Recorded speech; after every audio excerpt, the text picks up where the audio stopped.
This is Real Empowerment, the Independent Center podcast. I am Rebecca Michael, and I'm with Daniel Ratcliffe. And I am excited to have this individual here with us today. What I am really excited about is that she works with us. You can move your mic back. There you go. So you're more comfortable. And she is our advocacy intern. Yes. So, I've never met her before. Yeah, I know you haven't. It's not fair. Surprise! Surprise podcast. Hold on, let me ask, how long have you been at the Independent Center? So that way... Let's see here. We're working on don't even, three not or that 4 long. weeks. Okay, so then I'm not that You're not bad. behind. I think could have I said started months. last month. Yeah, sometime. officially. So. Good. A couple of weeks ago. Yeah. Awesome. All right, so I don't feel bad now. You should still feel bad. Because that means that you're not, engaging with my staff. I just didn't see the email. No, we don't send out We're just emails attacking about Oh, everyone well, thanks here. a lot. Yeah. Because you don't even read them. Why are we even getting this started? Why are we even down this road already? Hey, how you doing, Amber Nicole? So, Amber Nicole, go ahead and introduce yourself. My name is Amber Nicole Wolfe. I'm an advocacy intern with the Independent Center, which is super exciting for me.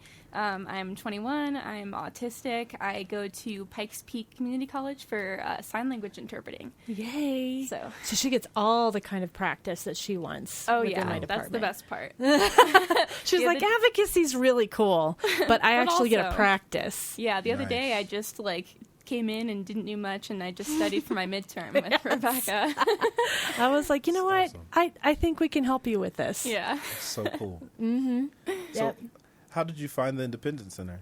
So, it actually started because I'm taking a class right now at Pikes Peak called Cultural Anthropology, and it's a service learning course. And so for that, I needed to volunteer someplace so that I could write about it and do all sorts of things. And I knew that I wanted to do something disability related because that's my whole thing. And asked some of my other autistic friends if they have any connections. I ended up finding the Independent Center through some other resource. I can't even remember, but Sure. my plan was to reach out to multiple places, and then when I found the Independent Center, and I'm not just saying this for you, I decided that was the one that I wanted, and then I saw that there was an application process to be a volunteer, and I was like, oh no, I don't think I'm going to get it, but I'm just going to put all my eggs in one basket anyway, and I got it. Yes. And then I was offered a whole internship, and I was just wanting to be involved in some way, so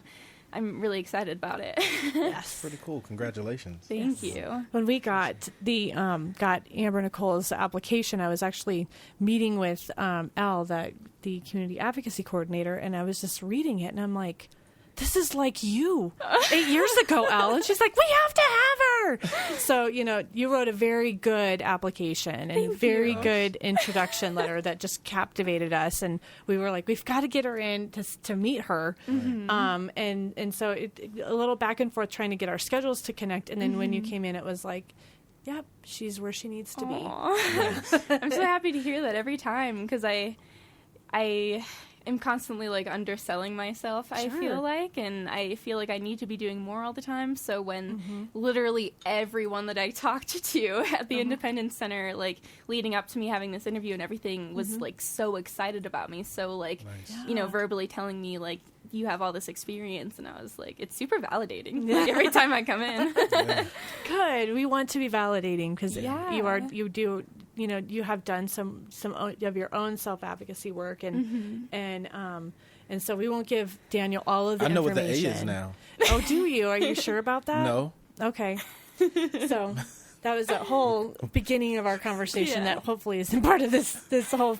Well, yeah, maybe. It might Who as well knows? be. Yeah. This episode, but let's talk about your advocacy work, because not just the advocacy work is what brought kind of really attracted your initial writings to us, but really just kind of you kind of coming into your own as far as an advocate. So tell us about that. So I guess I'll go in order. Okay. Through how I kind of found myself here. Sure. So I actually didn't know I was autistic until I was 17. Okay. And even once I learned that at 17, I didn't really start knowing what that means at all, as well as to me, until I was like after my first year of college was when, Sure. yeah, it was when I really started learning more. I started engaging more with the online autistic community, and it's so different to hear autistic people speak about their experiences than to read, what they have to say on Autism Speaks or like whatever, like any like website like that to talk about autistic people without them being involved. And so like finding that was really like a gold mine to me to like meet other autistic people. And so through then and actually learning like what it means myself to be autistic and how like my traits and what I need in order to accommodate myself and things like that, I became more involved in speaking out about it and talking about my experiences because it took so long for me to find this information. I was like, I need to spread awareness and I want to talk about it and not be ashamed to, because I want everyone to have this information and to not shy away from talking about things like that. And so it was just a big, long journey into accepting myself. And so then I was really involved in just, like I just said, like, just talking about it all the time. And then I found the Autistic Self-Advocacy Network, who is amazing.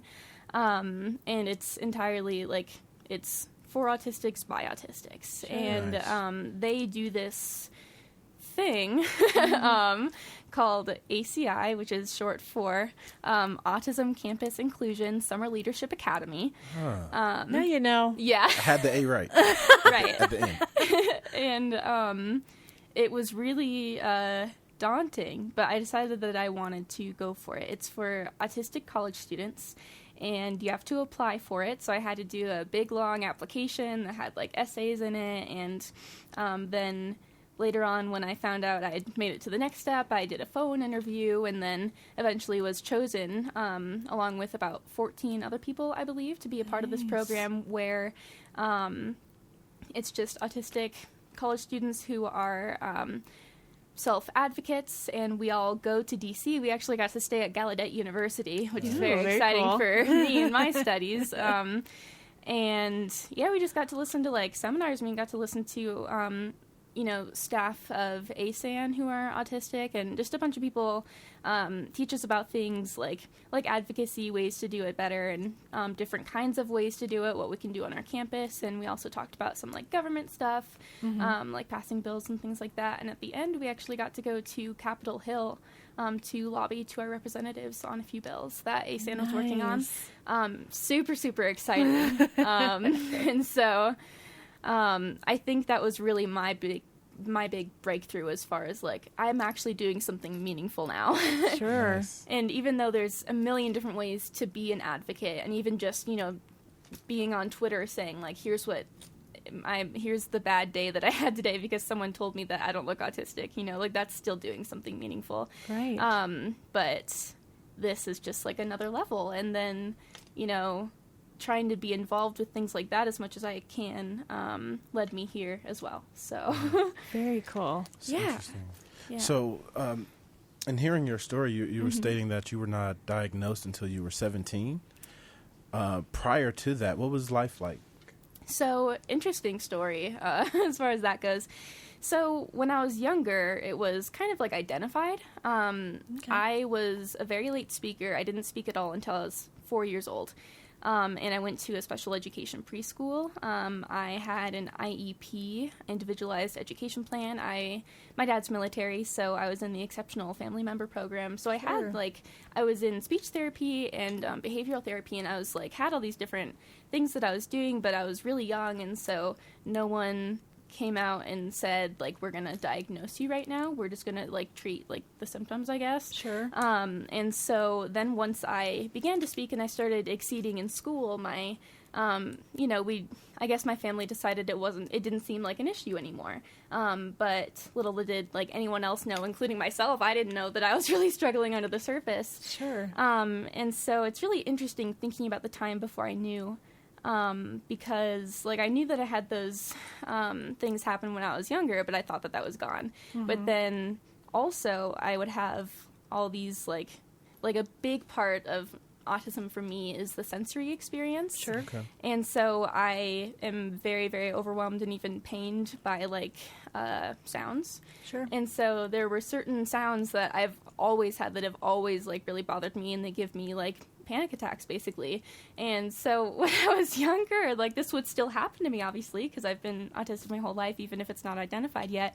And I remember times when I would just, like, start crying, like, seemingly out of nowhere, and just start, like, panicking out of seemingly nowhere. And then now looking back, it's like, oh, it's because this sound is happening, or this light thing was happening, or things like that. So it was a lot of, like, struggling that people couldn't see, and me trying to act like it wasn't happening too, and denying it myself.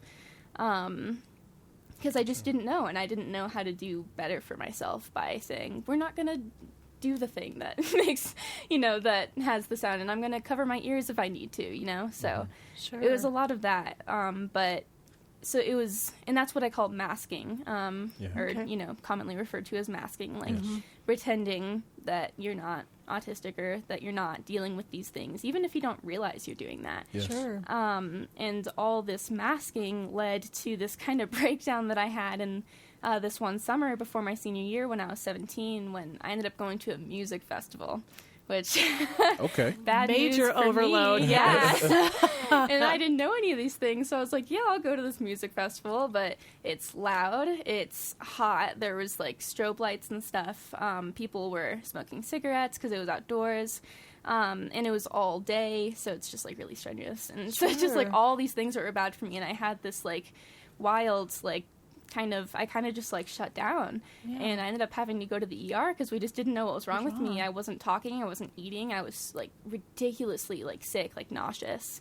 Wow. And they didn't know what to do with me, and all summer we were going to all these different doctors, and they were like, you're bipolar, you have this and that, which were not accurate, and no one really knows to look for autism, really, especially as an adult and as a woman. So, Sure. Yeah. yeah, but then finally we started looking at, oh, wait, like, these things that happened when you were a kid, I think these are connected.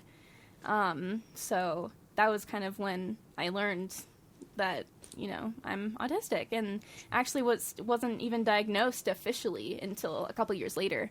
Wow. But yeah, it's been an interesting thing. Yeah, that's quite the journey. Mm-hmm. So then when you finally kind of got that diagnosis and, like, Mm-hmm. started doing some research and to understand what that diagnosis is and what it looks like, were you just like, oh my gosh, this is me? It was, like, the most important thing that has happened in my life. Like, the most Sure. special thing that has ever happened to me Sure. was, like I was saying earlier, was finding autistic people to talk to online, and, like, hearing people that I've never spoken to and, like, have, like, this way of describing their experiences in, like, a certain way that I've never heard anybody else do, and that I've literally had those exact thoughts, and you're out here, like, writing it, that it happened to you too. And I was like, wait, like, you do this too? Or wait, like, everyone doesn't do this? And just, like, learning, like, what autistic traits are that they don't really typically, like, talk about either, and learning, like, all these other, like, kind of, like, niche parts about it. And yeah, it really just felt like the key to, like, everything, because Sure. it really led me to understand myself as a person better and take better care of myself as well. Like, I can't even describe what it was like to finally say, like, oh my God, this is what's been missing. Nice. Sure. Yeah. Wow. Yeah, I directly relate to that story. Yeah. Yeah, I was diagnosed with blindness at 17, and I had no At clue that I was 17. blind. But I was blind my entire life and had no clue. So I directly relate with your story. amazing. And when I found my people through the NFB, Yeah.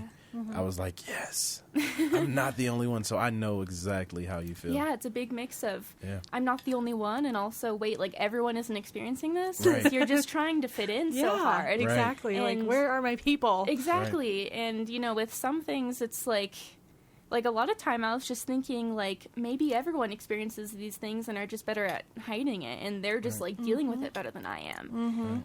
Like, maybe the fire alarm also makes everyone else want to cry and scream, but they're not, and they're chilling. And, Right, like, right, I'm over exactly. here suffering. Right. So, yeah, and another really cool thing that happened at ACI was what we refer to as Autistic Space, which is a term that was coined, I think, by, I want to say Jim Sinclair, but I don't know. I think it was him. He was involved in creating like the first kind of like autistic retreats. And so Autistic Space means what you would assume, just a space with only autistic people.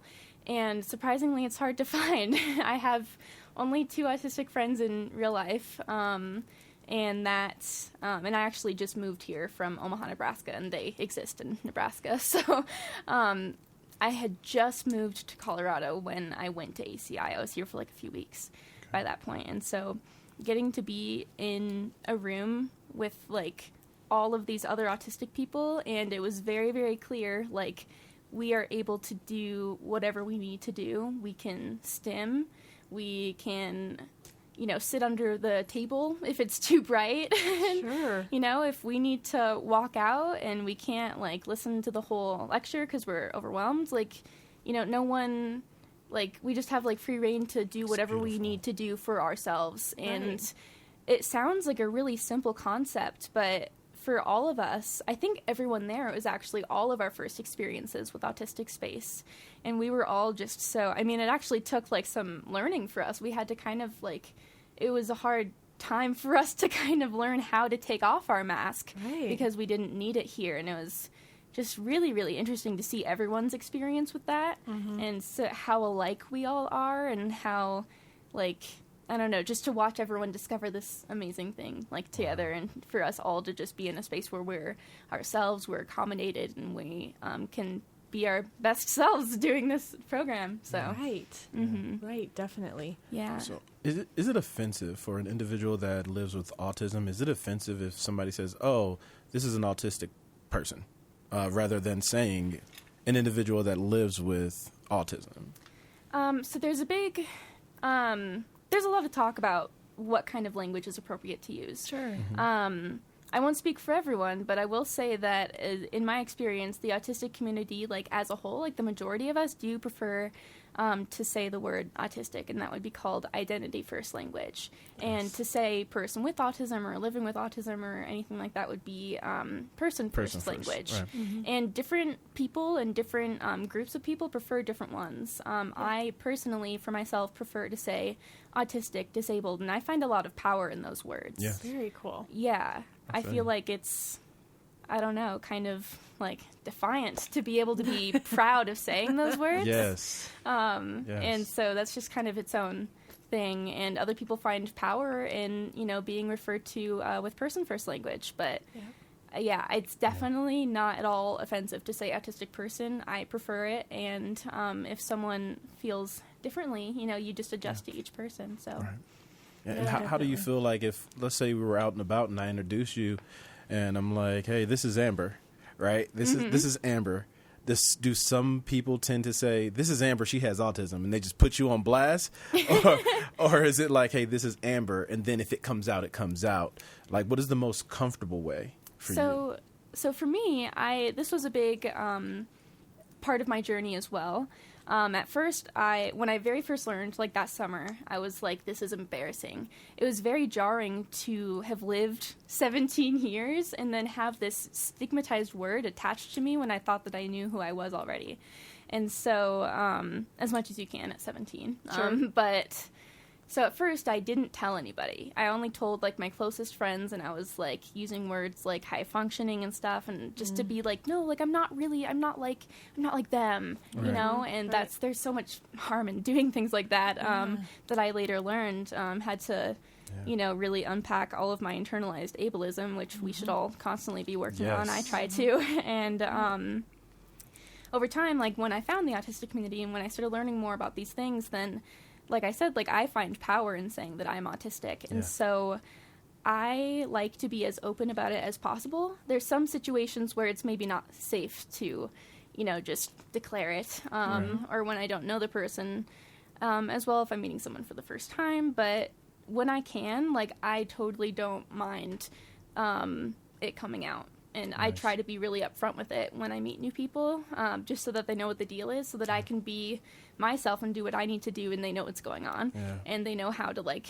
accommodate me, too. Like, hey, don't make this, like, horrible sound around me, or, like, tell me before you do so I can cover my ears. So, so I actually like people knowing. Nice. And I like when other people also feel confident saying, this is my friend Amber Nicole, and she's autistic. I think it's really cool that we can talk about things like that and not feel weird or embarrassed. Yeah, Nice. definitely. Yeah. Definitely, man. That's so awesome. You know the moment you were just speaking about where you're like, oh man, they're saying everything that I've thought, and like you're doing that for me right now. Like, you're doing that. And that's why I like to talk about it. That's why I find that it is advocacy to go on YouTube, on Twitter, or even just like talk to your friends and say, this is my experience, because other people may feel the same way. I mean, for all you know, I have a friend who's maybe autistic and doesn't know it yet, and then I say, I do this, and this because I'm autistic. And they're like, wait, I do these things too. And then we can talk about that, and maybe they learn something about themselves. Yeah. Right. Yeah. You ever run into the situation where you're like, hey, I'm autistic, and they're like, you're not autistic. Oh, all the time. Right. My That's goodness. like the experience for me. Right. So this is a podcast, so no one knows what I look like, but I'm a girl. I'm 21. I feel like I speak pretty eloquently for the most part. I can hold a job. I can do lots of things. I dress well, and so people look at me and they say, you're not disabled, you're not autistic, you don't look like my mom's sister's cousin's son who's 5, and everyone, like, autism is a very interesting thing because it looks completely different in every single person. And I don't, like, one of these days when someone says it, I'm going to say, what do you think it looks like? Because I really want to know. I want. It's a valid question to ask. Yeah, definitely. Because then you get, because if people are like, well, I'm just, trying to make you feel not out of place when you don't look like you have autism, or you don't look like you're disabled. Yeah, and people find that to be a compliment. And it's, and I'm like, not. come again? Like, wait a minute. Are you just dismissing a whole part of me? Yeah. I want this part to be recognized. Yes. This is me. And so people just assume because I'm speaking to them and looking at them, that I'm here right now, even that I just can't be autistic. And I don't know what they think autism looks like, but it doesn't have a look, and people don't understand that. And and then people next will say, oh, you must be so high functioning. And that's another thing that I don't enjoy. Functioning labels are a whole thing because no one is one or the other. People, when we talk about functioning labels, and this situation that we're talking about, when someone tells me I look high functioning, I don't look autistic, that just means that they don't know what they're talking about. Basically. Because they don't know that when I go home after this conversation, I can't go to the grocery store because, well, first of all, it's loud, it's bright, I'm already overwhelmed, and then when I get overwhelmed, then I can't think properly, and then I can't even read the text, and then I just get too tired to even, like, be here, and then I'll have a meltdown. So I usually need to have a friend, or usually my boyfriend, like, go grocery shopping for me. And that sounds, if someone were to hear that alone, they'd say low functioning. And I mean, autism is a spectrum, autism spectrum disorder, and so we all exist on this, like, spectrum, which I like to talk about the spectrum as more as like a color wheel, where it's not like linear, it's just like everyone has a spot on it, where they have different things. They totally blend together. You can have, traits that people may define as low functioning and traits that people may define as high functioning, and I think we shouldn't have those labels at all, because they're like, what's the word I'm looking for? I don't know. They just, like, don't mean anything at best. Like, they're not descriptive. Kind of put a limit. It also does a bit of dismissing of someone's ability. Definitely. Which really surprises, because it's also very similar to an individual who doesn't have a disability that seems to be as evident to others. Like, if you look at Daniel, you wouldn't know that he's legally blind. If you look at me, you wouldn't know that I only have one eye. And that's not because we hide it well. That's just what it looks like. It just exactly. But we're still individuals who have vision disabilities, who are living with them, flourishing and being successful with them. But that doesn't say you're just so high functioning as a person with a disability. Right. It's rather, if anybody's listening, insulting to us in the community. Yes. So, don't tell us you're so high functioning, because all of a sudden it puts you on this platform and pedestal that we likely will fall off of because we are human. And then it's like, ooh, now you're low functioning because you're not competent. And not only that, like, we are put on this pedestal and then we don't get the accommodations that we need because they say, oh, you're so high functioning, you don't need anything. And then it's like also when they say, oh, you're so high functioning, that's great, or like, oh, you're not like those other people. That's what you're saying. And then what about that? What's wrong with what you would consider to be low functioning? Like, we're all the same. We're all autistic. We all just have different needs. Right. Yeah. And in this day and age, autism is like on the main stage. Yeah. Like and I'm finding that the education that is going out is so awesome that, just in my opinion, I think everybody is on the spectrum, if you want to say the spectrum or the color wheel in some way, shape, or form, and they don't even know it. Like, I think that is just a part of our human experience, our life experience, that we will have traits of all types of disabilities. And just because we haven't been diagnosed doesn't mean that they don't exist, Right. I definitely believe in that. Yeah. Yeah. Definitely. Following that, I believe that everyone may not be on the autism spectrum, but we all definitely have our own things that we need help with, and may have, some other disability that we don't know about. Like, there's just so much we can do to help ourselves that people don't think about, and people try so hard to just like keep on pushing through whatever they're doing. And it's like, earlier we were talking about housing vouchers and how, if you have a job, you can still get the voucher, and people don't know that, and they're just like trying to do everything, and it's like you can be better for yourself, you can take care of yourself in ways that you don't know yet. And I think everyone should really take the time to consider what that means for them. Yes. Well, it's also a lot of stigma that we come against on a daily basis, on a regular basis, and we hear that persons with disabilities are probably the most creative inventors and innovators because they have to be within a world that's not built for them. Exactly. But you also have to look at, God, that's exhausting. And then to add a disability that really does tax your emotional, energies and literally zap you. Oh, yeah. That now you can't function, not because you're low functioning. It's just that now you have spent all of your energy on engaging in a world that isn't built for you. And it's so taxing. Yeah. And that's just emotional exhaustion. Yeah. Not all the time. Not that you're, low functioning person. But then you look at, which is really, really interesting, is you have a mental health condition, and there is almost more acceptance in, I am just emotionally spent today. Okay, go take care of you, self-care.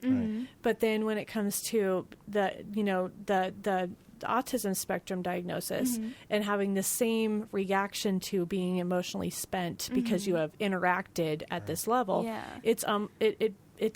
it's turned into a negative. Yeah, and they say you're not trying hard enough. Like, you're not doing this right. Like, what are you doing? And that's where within our own community of persons with disabilities, we have to also look at it on the spectrum as well, and be very aware that not one disability should have that acceptance versus another one. Yeah, there's just so much work to be done. It is. Yeah. And I mean, I feel like it's so important to talk about disability and to normalize that conversation. And luckily that's happened a lot with mental health recently, where we can have the reaction where if someone needs a mental health day, that is like more accepted than it used to be, and that's amazing. And I hope that we can continue to grow this conversation to include disabled people, so it's not so stigmatized and it's more accepted, and people say, of course you're emotionally spent. Like, this world is really not built for you, and it's quite literally, like, painful for you. Like, please take a day of rest, you know? Right. And we can all be nicer to everyone and each other. We would all hope. Yeah. In a perfect world, I would love that. Even in building relationships, it's like,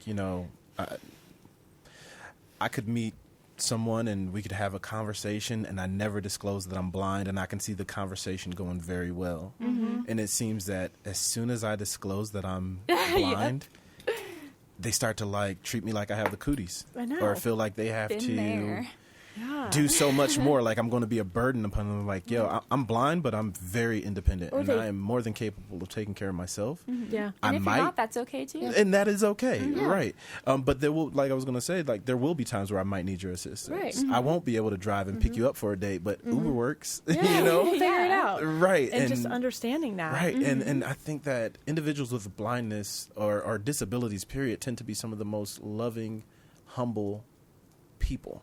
You know, and if people without disabilities could take the time to get rid of what they think disability looks like and take the time to get to know what it actually looks like, then we could integrate and it could help the world, because, you know, some individuals that don't have disabilities, they'll say to you, oh my gosh, I don't know what I would do. I would kill myself if I had to. So are you saying I should kill myself? Yeah, I know. I've heard that a couple of times. I just don't know how you do it, you know, and I'm like, but I don't know how. Should you be driving? Yeah, I get that a lot too. Should you be driving? Or I don't know how you can see out of one eye. And I'm like, well, I don't know how you can handle dealing with it with two eyes. Right. It just boggles my mind how you use two eyes to see. Right. And so, you know, interesting conversations come out of really kind of, I guess, epiphanies Yes. of within yourself, and then you realize there's a lot of bias that is projected on you, and you're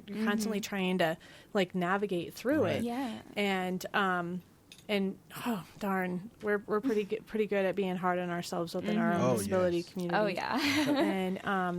and so, you know, there's a lot of work to do with the greater world, but also trying to figure out how to navigate through it to be better people to our own community is definitely something that we still have a lot of work to do. Definitely. Yeah. I would like to look into, this is just a random thought, which I have many of. I know.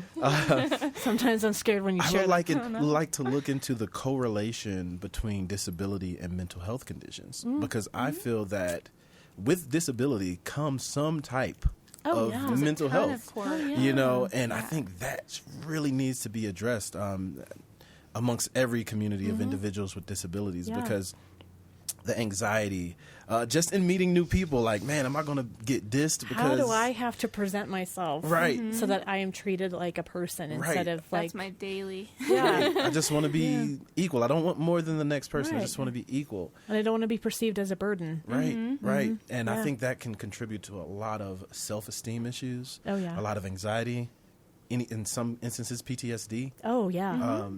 And it can exacerbate some of the other disabilities you may have. Totally. And I think that should be the next big thing that we address in our community is, hey, it's important to seek mental health counseling when you encounter a disability or if you were born with one. Yeah. We may have to do a podcast on, at least a series on them, because you know, when you start cracking open an egg like that, it you know things are going to come out. It's like a pinata. You hit it and then it just explodes. Everything. Yep. Yeah. So, thank you for coming and talking to us. We're going to have you back. Totally. Yes, awesome. Please.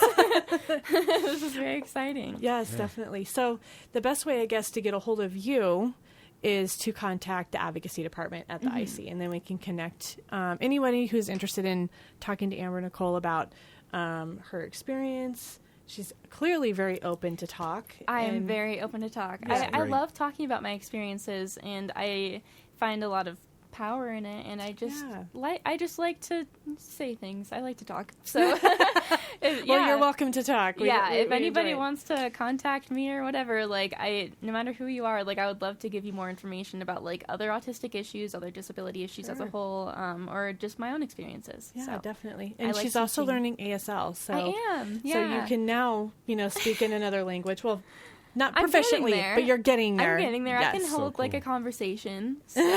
See, better than me. Oh yeah, I don't even. I'm like, I wanna think they're come- talking about me. If someone Right. who knows ASL wants to come talk to me, if you're deaf and want to Yes. come talk to me and know ASL, we can do that too, and we can Yeah. practice. Yes, exactly. Yeah. You are willing to practice and learn. Yes. And get I will learn feedback. from you. Please teach. Yes, definitely. So cool. Well, if you are interested in connecting with Amber Nicole, please contact us. You can contact us via our phone number, 719-471-8181, and then just ask for the advocacy department, and you'll get one of me or one of my staff. And then we can get you connected. We will likely ask some good questions before we pass you on to Amber Nicole. We have to be some gatekeepers. Why do you want to talk to Yeah. our friend? Yes, exactly. We want to If you just know. want to be my friend, that's cool. Well, there'll be a little bit I of need it. gatekeeper. I just moved here. Exactly. We're going to be a little protective. But if you want to come and visit our website, www.theindependencecenter.org. You forgot a W. Did I? Yeah. It's 3 W's. Yeah. Yeah. I They'll didn't even figure it catch out. And then also, if you want to just continue to follow us on Podomatic and then share us. So subscribe. We like it when you subscribe. And then you can leave us some comments about how awesome Becca is and maybe what Daniel needs Be to nice. work on. And then also you can check us out on YouTube. So both YouTube and Podomatic, search for Real Empowerment or the Independent Center, and you will get linked up with us. Follow us and enjoy all of the great podcasts that we have out there so far. Yeah. Did I miss anything? Yes. What's that? People with disabilities do not have cooties. We are approachable. Oh, okay. We are Yeah, that's true. likable and lovable. There's your PSA, This is a people. good end Yes. message. Yes. Yeah. We're pretty awesome. Yes. Come You know? talk to us. Stop being scared of Right. Yeah. disabled Right. people. And don't Like, think it's about weird. if you can Fine. help our life, because we'll probably help yours. Exactly. We will probably. Yeah, we likely will. I feel like we Um, have a very unique outlook on the world, and we can share Yes. that with others. Yeah. Yes. I am Rebecca Michael. I am Daniel Radcliffe, And I'm Amber Nicole Wolfe. and this is Real Empowerment. Thank you so much.